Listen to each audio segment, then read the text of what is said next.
더해질 수 있도록 완화해 주겠다. 건축 기준 등을 완화한다. 그런데 우리 법은 지구 단위 계획에 의해서 건축 기준 등이 법률 규정 등이 완화될 수 있는 것은 무한대로 다 할 수 있는 게 아니고 법이 정하고 있는 범위 내에서 지구 단위 계획에 의해서 완화될 수 있어요. 자, 그러면 구역이 정되고 계획이 수립된 지역에서는 국토계획법의 이런 규정, 건축법의 이런 규정, 주차장법의 이런 규정을 지구 단위 계획을 통해서 대통령령이 정하는 바에 따라 완화해 줄 수 있다. 그래서 현재 법률에 의해서 지구 단위 계획에 의해서 완화될 수 있는 이 법률 규정입니다. 자, 거기에 있는 국토계획법, 건축법, 주차장법 나와 있습니까? 자, 거기 보면 지구 단위 계획구역에서는 다음 법률 규정을 대령이 정하는 범위 내에서 지구 단위 계획이 정하는 바에 따라 완화 적용할 수 있다. 자, 요 부분이 나오면 시험에는 어렵게 나오는 부분이에요. 자, 그러면 현재 지구 단위 계획에 의해서 어떤 규정들이 완화될 수 있습니까? 여기에서 어떤 규정들이 완화될 수 있어요? 자, 거기 보니까 국토계획법 뭐 완화할 수 있어요? 우리 지금 배우고 있는 법이 국토계획법이잖아요. 그게 용도지역 배웠잖아요. 용도지역도 배우고, 그죠? 그러면 그 국토계획법에 있는 용도지역지구 안에서의 건축 제한 완화해 주실 때, 자, 아까 그랬잖아요. 제가 계획관리지역에서는 계획관리지역에서는 아파트를 못 짓는다고 그랬잖아요. 그런데 거기 계획관리지역에 지구단위 계획구역이 지정되면 지구단위 계획에 의해서 아파트 건축도 허용해 주겠다는 이야기예요. 지역지구의 행위 제한, 건축 제한도 완화해 준다는 이야기예요. 자, 그리고 또 행위 제한도 완화해 주지만 뭐 또 더 질 수 있도록 해준다. 그러면 더 짓는 규모 제한이 있죠? 규모 제한이 뭐예요? 건폐율, 용적률. 더 질 수 옆으로 늘려주기도 하고 올려주기도 한다 이 말이죠. 그래서 이런 부분들 이렇게 완화할 수 있고. 자, 그다음 건축법. 우리 건축법에는 많은 내용들이 있잖아요. 근데 건축법에 규정된 내용 중 이런 것은 지구 단위 계획을 통해서 완화해 줄 수 있어요. 자, 그러면 건축법의 규정이 지구 단위 계획에 의해서 완화될 수 있는 사항은 뭐라고요? 거기 보니까 대제한의 적용 나왔죠? 그리고 건축법에 규정되어 있는 공개공지 그리고 대지와 도로와의 관계 또 건축법에 있는 건축 높이 제한 그리고 일조권 확보를 위한 높이 제한 이런 규정을 지구 단위 계획을 통해서 완화해 줄 수 있다. 건축법의 이런 규정을 지구 단위 계획을 통해서 완화할 수 있어요. 그 다음에 주차장법에 있는 주차장법이면 뭐겠어요? 주차장이겠죠? 이런 부설 주차장 설치 기준 이런 규정을 지구 단위 계획을 통해서 완화할 수 있다. 자, 그러면 요걸 암기를 해야겠네요. 자, 그러면 지구 단위 계획에 의해서 국토계획법, 건축법, 주차장법에 있는 이런 규정을 대통령령이 정하는 범위 내에서 완화시켜 줄 수 있는데 이 범위 내에서 우리 법 시행령에서 이제 다음과 같이 완화할 수 있다는 이야기예요. 이 시행령이 이 범위를 절대 벗어나면 안 된다는 거예요. 그러면 지구 단위 계획에 의해서 건축 기준 등이 완화될 수 있는 사항은 이걸 정리하니까 암기 이렇게 놨네요. 암기 뭐라고요? 용주골은 초공도 높죠. 자, 지구 단위 계획에 의해서 건축 기준이 완화될 수 있는 건 뭐라고요? 용주골은 초공도 높죠. 한때 대한민국의 유명한 홍등가 파주에 용주골이라는 데가 있었어요. 자, 그런데 거기에 기둥 서방들이 조공을 겁나 많이 가져갔어요. 그래서 용주골은 조공도 높죠. 그래요. 자, 그러면 여기서 이제 구체적으로 볼까요? 용주골은 국토계획법과 주차장법. 용주골은 국토계획법과 주차장법이에요. 자, 용이 뭐예요? 용이 용적률. 그죠? 주는 뭐예요? 주차장 설치 기준. 자, 그리고 골 옆에 건 붙였죠? 건은 지역지구 건축 제한과 건폐율. 건이 두 개란 이야기예요. 용주골은 국토계획법과 주차장법이고 조공도 높죠는 건축법 5개. 조공도 높죠. 적용 공개공지 디지어 도로관계 높이 제한 일조권. 그죠? 여기는 조공도 높죠는 뭐라고요? 자, 건축법 완화할 수 있어요. 자, 그런데 그게 있는 우리 200페이지 왼쪽 날개도 나온 듯이 자, 건축법에는 많은 내용이 있어요. 그런데 지구 단위 계획에 의해서 건축 기준이 완화될 수 있는 이 조공도 녹조예요. 건축법에 있는 건물이 있는 디지 분할 제한이니 왼쪽 날개 분할 제한이니 뭐 건축선 지정이니 그리고 디지안의 공지니 여러분 디지안의 공지와 공개 공지는 다른 개념이에요. 이런 것들은 지구 단위 계획에 의해서 완화될 수 있어요, 없어요? 없어요. 건축법 기준이 완화되는 건 조공도 녹조예요. 정도 녹조예요. 자, 그렇게 정리합니다. 그래서 용주골은 초공도 높죠? 이래요. 자, 그런데 먼저 이걸 기억하시고 근데 우리 보면서는 자, 법률에 있는 이러이러한 규정을 대통령령이 이게 다 완화되는 게 아니고 우리 법 시행령에서는 이제 대통령령에 의해서 다음과 같이 완화될 수 있다. 그래서 이제 밑으로 내려가 보니까 오른쪽에 구체적인 기준 완화가 나옵니다. 자, 요 표를 잘 이해하셔야 돼. 자, 오른쪽 201페이지 보니까 도시적 내 지구 단위 계획구역에서 규정 완화. 먼저 개념 이해해요. 자, 예를 들면 여러분이 지구 단위 계획구역 안에서 여러분이 땅을 사가지고 건물을 지으려고 할 때 내 디지 일부를 공공시설 부지로 제공한대. 뭐 도로 부지로 제공한다든지 학교 부지로 제공한다든지 그런다는 얘기. 그러면 그런 여러분이 이 지구 단위 계획구역 안에서 디지 일부를 공공시설 부지를 제공하게 되면 그런 여러분이 이뻐요, 안 이뻐요? 이뻐. 그래서 공공시설 부지 제공하게 되면 지구 단위 계획을 통해서 건폐율, 건폐율 요만큼 안아주시다. 막 밑에 공식이 나와요. 용적률 요만큼 안아주시다. 나와요. 그리고 건축물 높이자 요만큼 안아주시다. 그래서 뭐뭐 하다 하면 이제 여기 있는 게 다 무조건 완화되는 게 아니고 공공시설 부지를 제공하면 지구 단위 계획을 통해서 건폐율도 용적률도 높이 제한도 이렇게 완화할 수 있다. 밑에 공식까지 나와요. 비율 공식까지 나온다는 이야기. 느낌은 있죠? 자, 그러면 자 뒤로 한번 넘겨봐요. 자, 나와요. 그 다음에 뒤로 넘겨보시면 자 3번 개념을 지금 이해하려고 그래요. 여러분이 여기에서 자 여기에서 우리 지구 단위 계획을 확인해 보니까 여기가 아까 뭐가 허용이 된다 그랬어요? 숙박시설이 허용된대. 그래서 나는 모텔 짓고 싶어. 숙박시설 짓고 싶어. 자, 그런데 이제 노브호텔을 짓는 게 아니라 여기를 이 관광호텔을 지을 거예요. 여러분 노브호텔과 관광호텔 차이는 뭐예요? 이 노브호텔은 호텔인가요? 노브호텔이 뭐예요? 뭘 노브호텔이라고 그래요? 그럼 모텔이잖아요. 그럼 모텔과 호텔의 차이는 뭐예요? 네? 여기 뒤에 모텔 많이 있잖아요. 모텔하고 어디 가면 모텔이라고 써져 있고 어디 가면 호텔이라고 써져 있죠. 모텔과 호텔의 차이는 뭐예요? 어떤 분 그러대? 절대 이상하게 생각하지 마세요. 여기는 대실이 되고 여기는 대실이 안 된대. 그런가요? 그랬더니 그 옆에 있는 친구가 있는데 요즘은 여기도 된대. 예, 자, 농담입니다. 어떤 분 그러네? 여기는 아침은 안 주고 여기는 아침은 준다네. 예, 맞아요. 호텔은 조식이 제공되는 데가 호텔이에요. 호텔은 자 그러면 이제 차이는 그건 이제 그런 우리는 중요한 게 아니고 자 우리 건축법에서는 관광호텔 바닥 면적 합계가 5,000제곱미터 이상인 이런 숙박시설은 의무적으로 공개 공지를 확보해야 돼요. 공개 공지가 뭐냐면 쉼터예요. 쉼터를 만들어야 돼요. 의무적으로 예, 쉼터를 제공해 줘야 된다는 이야기예요. 자, 그런데 이건 쉼터가 필요 없어요. 근데 이거는 예, 쉼터가 필요해요. 자, 그래서 여기다 제가 관광호텔을 지을 거예요.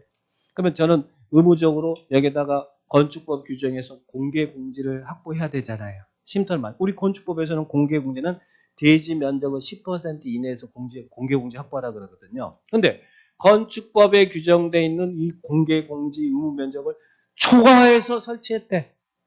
쉼터를 많이 만들어줬다는 이야기예요. 그러면 거기에 3번 공개 공지 의무 면적을 초과해 설치하면 지구 단위 계획을 통해서 용적률 요만큼만 할 수 있고 건물 높이자 요만큼만 할 수 있고 이렇게 완화할 수 있대.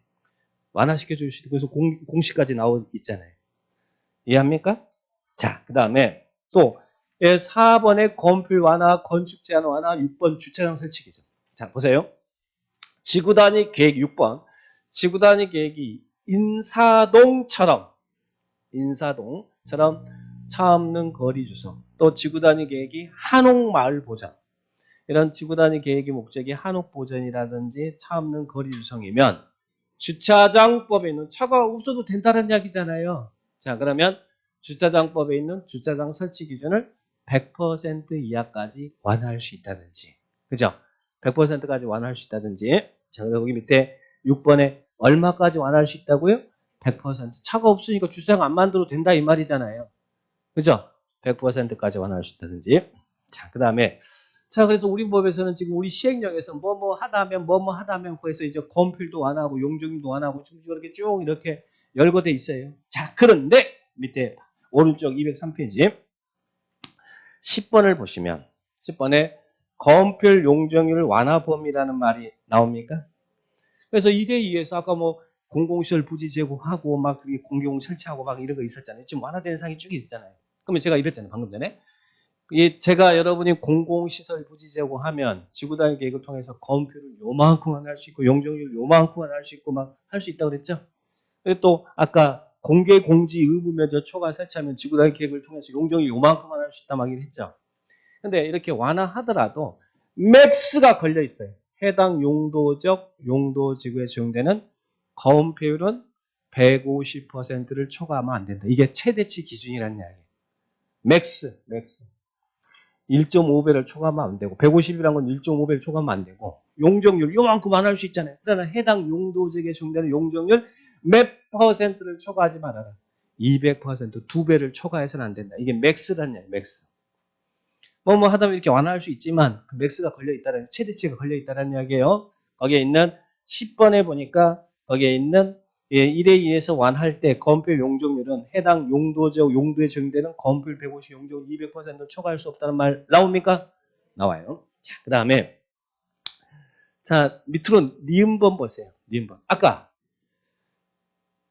여기 똑같고 뒤로 넘겨보세요. 자, 뒤로 넘겨보시면 도시가 아닌 지역에도 지구단위 계획구역을 지정할 수 있었어요? 없었어요? 어디에? 계획관리지역에 일정하면 개발진흥지구에 일정하면 지구단위 계획구역 지정할 수 있었죠? 그러면 도시가 아닌 지역 계획관리지역이나 개발진흥지구에 지구단위 계획구역이 지정되면 그래서 지구단위 계획에서 개발을 하면 이쁘니까 여기서도 건폐율 용적률 건축제한을 완화해 준다는 이야기예요. 그래서 계획관리지역에 아파트 지을 수 있도록 건축제한 완화해주고 그리고 또 더 지을 수 있도록 건폐율 용적률을 완화해주겠다. 그런데 도시가 아닌 지역에서도 건축 기준이 건폐율 용적률이 완화될 수 있는 것은 해당 용도적 용도지구에 적용되는 건폐율은 얼마? 150% 이내, 1.5배 이내, 그리고 용적률도 200% 이내에서 완화할 수 있다. 그죠? 자, 그러면 이제 종합적용입니다. 자, 여러분은 이제 요 표만 잘 기억하면 돼요. 자, 이걸 정리했더니 방금 전에 도시지역에서 뭐 하다면 이렇게 완화될 수상이 쭉 한번 훑어봤어요. 근데 훑어봤더니 여기에 있는 모든 내용이 지금 현재 다 완화되는 건 아니고 완화되는 것은 여기에 법률에 열거된 사항 중에서 지역지구의 건축 제한과 건폐율 용적률 높이 제한 주차장 설치 기준이 이렇게 지구단위 계획에 의해서 완화되더라. 자, 그런데 거기에 걸리는 맥스를 기억하시라는 거예요. 도시적에서는 아까 이렇게 뭐 하면 이만큼 할 수 있지만 해당 용도지역에 적용되는 건폐율은 얼마예요? 150을 넘어가면 안 돼. 1.5배를 초과하면 안 되고 용적률 2배를 초과하면 안 되죠. 자, 그다음에 자, 방금 전에 도시가 아니 계획관리지역이나 개발진흥지구에 지구단위 계획구역 지정되면 지구단위 계획으로 아파트 지을 수 있다 건축 제한 완화해 줄 수 있었고 해당 용도적 개발지구 적용되는 건폐 용적률 150, 200%를 초과하면 안 되는 이내에서 완화할 수 있었죠. 자, 이걸 종합적으로 정리하면 자, 여러분 이제 이 건축 기준 완화의 패턴은 두 가지 패턴으로 문제를 푸셔야 돼요. 만약에 도시적 외지역이라는 문구가 나왔으면 우리 법 시행령에 있는 이 규정을 물어본 거예요. 그리고 도시적 외지역 구분하지 않고 나왔으면 법률에 있는 이 규정을 물어본 거예요. 자, 그러면 도시지역에서 지구단위 계획에 의해서 완화될 수 있는 사항은 현재 쭉 열거된 것에 5개죠. 지역지구 건축제한, 건폐율 용적률, 건축 높이 제한, 주차장 설치 기준. 그리고 도시가 아닌 지역에 지구단위 계획구역이 지정되면 지구단위 계획에 의해서 완화될 수 있는 것은 지역지구 건축 제한과 건폐율 용적률 완화되죠. 그러면 도시가 아닌 지역에서는 높이 제한이나 주차장 설치 기준은 완화 규정이 아니란 이야기예요. 완화 규정이 아니란 이야기예요. 높이 제한이나 주차장 설치 기준은 지구 단위 계획을 통해서 도시가 안정해서 완화될 수 있다. 그런 문장 나오면 틀립니다. 자, 그리고 도시적이든 도시가 아닌 지역이든 지구 단위 계획에 의해서 완화될 수 있는 건폐율 용적률의 맥스는 똑같습니다. 건폐율 150, 용적률 200%. 똑같아요. 요약집에 다 있는 겁니다. 요약집에 다 있으니까 정리된 것은 자 이렇게 정리하시고 그리고 또 시험에 참 잘 나오는 거 주차장 설치 기준 차 없는 거리 조성이면 얼마까지 완화한다고요? 100%까지 완화한다. 그래서 요 평 도시나 안정 나오면 요거 정리하시면 돼요. 우리 교과서에 복잡한 내용들 다 정리하지 마시고 이렇게 해서 요 두 가지 패턴으로 정리하시면 돼요. 자 그러면 이제 마지막 예 7번에 자, 실효입니다. 자, 구역이 지정되면 아까 구역을 지정한 이유는 뭐 때문에 구역 지정한다고 했어요? 계획을 수립하라고 구역 지정한다고 그랬죠? 구역이 지정되면 이런 계획이 수립돼야 계획대로 개발을 할 거 아니에요. 자, 그런데 구역이 지정이 됐는데 지구 단위 계획 구역이 지정됐는데 삐리리 이내 지구 단위 계획이 결정되지 않으면 그 다음날 구역의 지정의 효력은 상실한대. 몇 년요? 3년. 실효, 효력을 잃는 건 실효라고 그러죠? 실효는 무조건 다음날이 한 걸 기억하세요. 근데 실효가 3년짜리가 있고 5년짜리가 있으니까 정리하셔야 됩니다. 자, 구역이 지정됐는데 몇 년 이내 지구 단위 계획이 결정되지 않으면 3년 이내 지구 단위 계획이 결정되지 않으면 3년이 되는 날은 다음 날. 실효는 그날이 아니라 다음 날입니다. 다음 날. 지정의 효력은 상실한다. 그래서 구역 실효는 몇 년이라고요? 3년. 자, 3년. 구역이 이렇게 지정됐는데 3년 이내 지구 단위 계획이 결정되지 않으면 3년이 되는 날은 다음 날 구역 지정 실효세요. 자, 그다음에 이제는 그 밑에 것은 계획이 실효되는 이 계획이 실효되는 거예요. 계획이. 지구 단위 계획의 내용이 실효되는 거예요. 그런데 이 지구 단위 계획의 내용이 실효되는 것은 주민이 제안해서 지구 단위 계획이 결정된 경우입니다. 어떤 경우라고요? 주민이 제안한 경우에 한한다. 자, 그러면 주민이 제안해서 당해적의 지구 단위 계획이 수립되어 있어요. 그러면 그 주민은 뭐 해야겠어요? 그 지구 단위 계획대로 개발행위를 해야 될 거 아니에요. 그런데 이 지구 단위 계획이 시행된 지역에서 몇 년 이내 공사에 착수하지 않습니까? 5년 내에 착수하지 않으면 제안해서 지금 지구 단위 계획 수립해 줬는데 5년 내 공사 착수하지 않는데 그러면 5년이 되는 날은 다음 날 지구 단위 계획은 이런 내용은 효력을 잃는다는 이야기. 그러면 개발행위 못한다 이 말이죠. 그래서 계획 실효는 5년입니다. 구역 실효는 몇 년이라고요? 3년. 계획 실효는 몇 년요? 5년. 5년 이 계획 실효는 주민이 제한한 경우에 한한다는 이야기예요. 실효는 무조건 다음 날이라는 걸 기억합니다. 다음 날. 그래서 이런 3년 이게 박스형의 문제로 참 내기 편하잖아요. 그래서 여기 들어갈 숫자가 뭐냐? 3년이냐, 5년이냐, 1년이냐, 2년이냐 물어볼 수 있는 좋은 부분이잖아요. 그래서 이런 실효에 대한 규정도 정리를 딱 하시기 바랍니다. 자, 그래서 1번, 2번 계획이 실효냐, 구역 실효냐 이런 부분들 체크하시고 3년, 5년 그죠? 다음 날 그리고 오른쪽 3번 실효되면 항상 무슨 의무가 있고요? 실효됐습니다라고 고시해야 될 알려줘야 될 의무가 있죠? 고시는 해야지. 법률에 규정 다음 날 효력을 잃지만 실효됐다는 사실을 알려야 되는 의무가 있어요. 누가? 이 도시군 관리 결정엔 국장, 시도지사, 시장 군수가 해야겠죠. 자, 그렇게 정리를 딱 합니다. 자, 여기까지 정리하시면 돼요. 그래서 구역, 계획, 개발행위, 건축 규정화, 실효 크다는 목차입니다. 자, 문제만 얼른 확인할까요? 지구 단위 계획의 내용입니다. 지구 단위 계획의 내용에 반드시 포함되어야 하는 사항이 아닌 것은 여기서 포인트는 뭐예요? 계획 수립할 때 반드시 포함될 내용, 필수적 고려사항을 물어본 거죠. 필수적 고려사항이 아닌 것은 나왔어요. 답 몇 번이에요? 지구 단위 계획 수립할 때 반드시 지구 단위 계획에 포함될 내용이 아닌 것은 몇 번? 건축물의 배치 형태 색채는 지구 단위 계획을 통해서 정할 수 있는 내용이지 반드시 정하는 내용은 아니잖아요. 지구 단위 계획을 통해서 정할 수 있는 내용이지 반드시 정하는 내용은 아니죠. 반드시 정하는 내용은 아까 기용이라고 그랬잖아요. 기가 뭐예요? 기반시설의 배치와 규모 기. 용이 뭐예요? 건물의 용도 제한. 용도 나왔으면 본필 용적률, 높이, 최고, 최저한 상 나와야겠죠. 이 2번과 5번까지를 우리는 기용이라고 했잖아요. 기용이는 반드시 데리고 다녀야 됩니다. 그래서 이런 식의 유형들 체크합니다. 자, 여기까지 여기 정리하고요. 자, 이제는 쉬었다가 206페이지 개발에 들어가겠습니다.